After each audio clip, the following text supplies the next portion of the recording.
নমস্কার বন্ধুরা, আজ আমি আপনাদের জন্য নিয়ে এসেছি সন্ধেবেলায় চায়ের সাথে খাবার জন্য মুচমুচে একটি পকোড়া।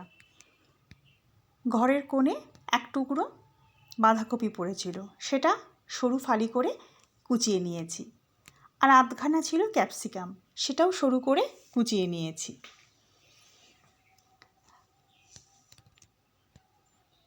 এবারে এর মধ্যে একটাই পেঁয়াজ দেব, সেটাও সরু করে কেটে নেব, কারণ পরিবারের সবাই মিলে খাবো তো, আর সন্ধেবেলা গরমও পড়েছে, সেই জন্য একটা পেঁয়াজ কুচি দেব। আপনারা চাইলে এখানে 2-3টে পেঁয়াজ দিতে পারেন, অসুবিধা নেই। দেব পরিমাণ মতো কাঁচা লঙ্কা কুচি আর 1 চামচ আদা কুচি, কিছুটা ধনেপাতা কুচিও দিয়ে দিয়েছি এর মধ্যে। এবারে দেব 2 চামচ বেসন, এটা মিহি দানার বেসন, মোটা দানার বেসন নয়। প্রথমেই বেশি বেসন দেব না।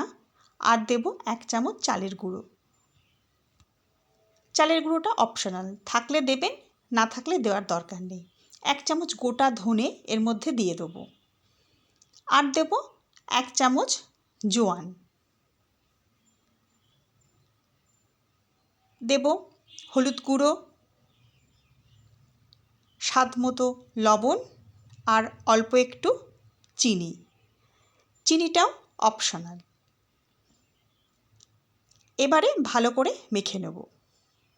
যারা আমার ভিডিও দেখছেন তাদের কাছে অনুরোধ করব, যদি ভালো লাগে আমার চ্যানেল একবার সাবস্ক্রাইব করে দেবেন। দেখুন, প্রথমে জল দিইনি, এমনি ভালো করে মেখে নিয়েছি। এবারে একটু প্রয়োজন পড়ছে বেসনের, সেজন্য আর একটু বেসন দেব। আর অল্প করে করে না জল দিয়ে মাখবো।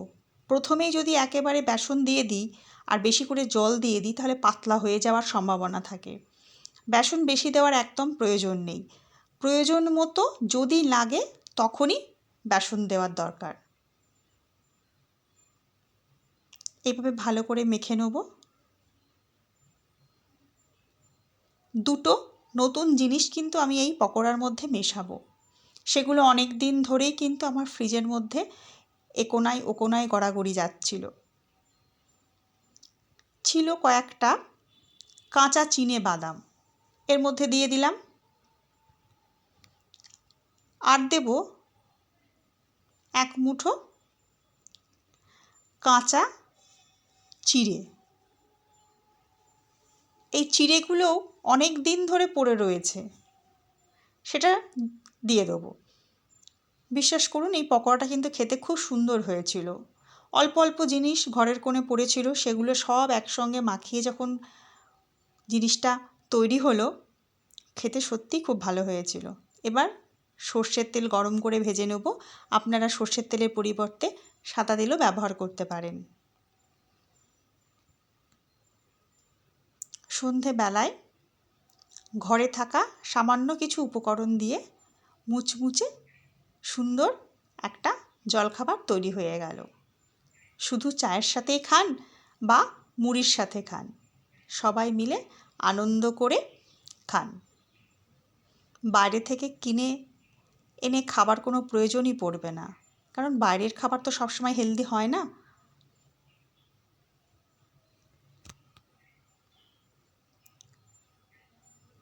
দেখুন, ভাজা হয়ে গেছে, আর বেশি ভাজবো না। এবারে তুলে ফেলবো। গরম গরম পরিবেশন করুন।